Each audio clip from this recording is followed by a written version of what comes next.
Hi అండి. అందరికీ నమస్తే. నేను మీ గీత.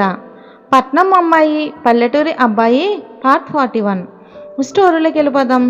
ఆ అమ్మాయిని బయటికి పంపించకుండా ఇక్కడే కూర్చోబెట్టారు అని అంటుంది శశి అనసూయమ్మతో. ప్రతిదానికి ఆవేశం సమాధానం కాదు. దానికి సమయం సందర్భం రావాలి. అందుకోసం మనం ఎదురు చూడాలి. అయినా నాకు తెలియక అడుగుతాను, సురేష్ కోసం అమ్మాయి వచ్చింది, మరి నీకెందుకు కోపం అని అడుగుతుంది అనసూయమ్మ. ఏంటి బామ్మగారు అలా మాట్లాడుతున్నారు? కాకపోతే ఎలా మాట్లాడమంటావు? సురేష్ అంటే నీకు ఇష్టం లేదు కదా, అందుకే కదా వారికి ఇన్ని రోజులు దూరంగా ఉన్నావు. పెళ్ళైపోయి దాదాపు 6 నెలలు కావస్తుంది. ఏ రోజైనా మీ ఇద్దరు భార్యాభర్తల్లా ప్రవర్తించారా? అంటే అది ఇష్టం లేని పెళ్లి కాబట్టి అలా ఉండాల్సి వచ్చిందని అంటుంది శశి. మీకు ఈ రోజుల్లో అబ్బాయి ఎవరో అమ్మాయి ఎవరో తెలుసుకుని మరీ పెళ్ళిళ్ళు చేస్తున్నారు. కానీ మా కాలంలో ఎలా ఉండేదో తెలుసా? అమ్మాయి అంటే అబ్బాయి 10 ఏళ్ళు పెద్ద వయసు ఉన్న అతనితో పెళ్లి చేసేవాళ్ళు. అలాంటి వాళ్ళైతే అమ్మాయిని బాధ్యతగా చూసుకుంటారు అని. మాకు పెళ్లి చూపులు, ఈ ఎంగేజ్మెంట్లు ఏమీ ఉండేది కాదు. పెద్దవాళ్ళు మాట్లాడుకుని పెళ్లికి ఏర్పాట్లు చేసేవారు.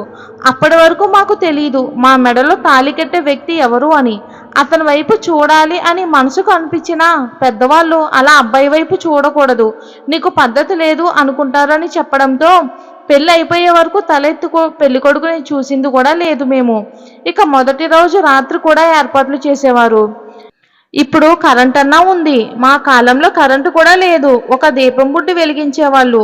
ఆ దీపం వెలుగులో అబ్బాయి తలెత్తి నా వైపు చూడు అని చెప్పే వరకు ఆయన వైపు చూసింది కూడా లేదు. అప్పుడు చూసినా ఆ అబ్బాయి ఎలా ఉన్నా సరే, అందంగా ఉన్నా అందవికారంగా ఉన్నా సరే, మూడుముళ్ళు పడ్డాయి కాబట్టి ఆయనే భర్తగా భావించేవాళ్ళం మేము. మా వారైతే నాతో సన్నిహితంగా ఉండాలి అని ప్రయత్నించేవాడు. కానీ అప్పటికే మా వారు అన్నయ్యలు ఇద్దరు, వాళ్ళ భార్యలు, పిల్లలు, అత్తమామ కలిసి ఒకే ఇంట్లో ఉండేవాళ్ళం.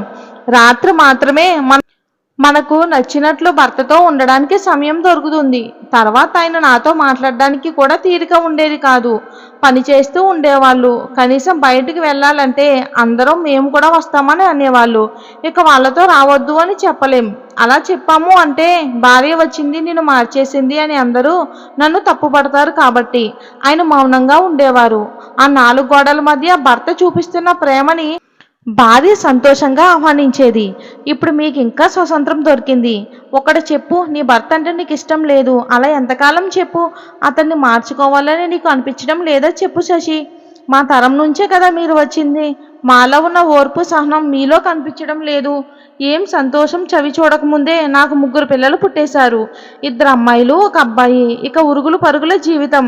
ఇక మాకంటూ సంతోషం ఎక్కడుంది చెప్పు. అలా అనుకోకుండా ఆయన కాలం చేయటంతో అప్పటి వరకు కలిసి ఉన్న కుటుంబం కాస్త ఎవరిదారి వాళ్ళు చూసుకున్నారు. అత్తయ్య మామయ్య నాకు తోడుగా ఉన్నారు. పెద్దమ్మాయికి పెళ్లి చేసే వరకు వాళ్ళు బ్రతికే ఉన్నారు. తర్వాత వాళ్ళు ఆ దేవుడి దగ్గరికి వెళ్ళిపోయారు. ఇక నేను మాత్రమే కష్టపడుతూ చిన్నదానికి కూడా పెళ్లి చేశాను. ఇక మిగిలింది చంద్రం మాత్రమే. పెద్దమ్మాయికి చంద్రం పుట్టింది. వాళ్ళది ఉమ్మడి కుటుంబం. వాళ్ళు పెడుతున్న టార్చర్ భరించలేక నా కూతురు ఆత్మహత్య చేసుకోవాలనుకుంది. ఇక చంద్రం అప్పటికే పెద్ద మనిషి అవడంతో అతి చిన్న వయసులోనే చంద్రంతో తన పెళ్లి జరిపించాను, చంద్రశేఖర్తో. అప్పటి నుంచి ముగ్గురం కలిసి ఎంతో కష్టపడి ఈ పొలాలు ఇల్లు సంపాదించుకోగలిగాం. చిన్నదైనా సరే చాలా తెలివిగలది. కుటుంబాన్ని సరిదిద్దుకోవటం చాలా ఓపికగా చేస్తుంది. ఏ రోజు కూడా తనని నేను ఒక్క మాట అనింది కూడా లేదు. ఎందుకంటే నా కూతురని కాదు, తను చేసే పని అలా ఉంటుంది. మొదట్లో మీ మామయ్య ఉన్నాడు కదా చూడు, వాడికి చంద్రం అంటేనే అసలు ఇష్టమేమన్నా అనుకున్నావా? లేదు. నేను అక్కయ్య కూతుర్ని చేసుకోను అంటే చేసుకోను అని మొండికేశాడు. బయట వాళ్ళకి ఇవ్వటం ఇష్టం లేక మళ్ళీ అది కూడా ఎక్కడ కష్టపడుతుందన్న భయంతో నువ్వు అమ్మాయిని పెళ్లి చేసుకో లేదంటే నేను చచ్చిపోతానని బెదిరించడంతో మీ మామయ్య మీ అత్త మెడలో తాళి కట్టాడు. అదంటే పడేది కాదు. చీటికి మాటికి దాన్ని తిట్టేవాడు. ఇంట్లో ఉండేవాడు కాదు.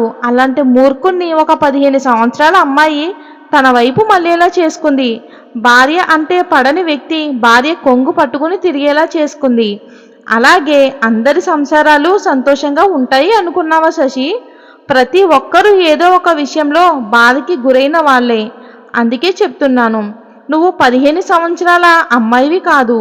నువ్వు చదువుకున్న అమ్మాయివి, లోకజ్ఞానం తెలిసిన అమ్మాయివి. అలాంటిది నువ్వు నీ భర్తని చేజారిపోతున్నాడు అంటే ఎంత గట్టిగా పట్టుకోవాలో తెలుసు కదా. ఇప్పుడు నువ్వు కోపంగా ఇక్కడికి వచ్చి కూర్చున్నావు చూడు, దీనికి అర్థం ఏంటి? నువ్వు వాడిని ప్రేమిస్తున్నావని. ఇప్పుడు నీ మనసును నువ్వే ప్రశ్నించుకో, వాడు నీకు కావాలా వద్దా అని.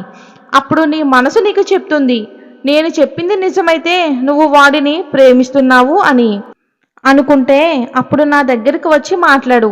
మన ఇంటికి వచ్చిన రాక్షసిని బయటికి ఎలా పంపించాలో నేను నీకు దారి చూపిస్తాను. అలా కాదు, నాకు సురేష్ అంటే ఇష్టం లేదనుకుంటావా?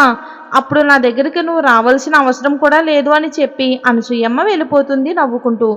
ఏంటిది, అమ్మమ్మ ఎలా చెప్పి వెళ్ళిపోయారు?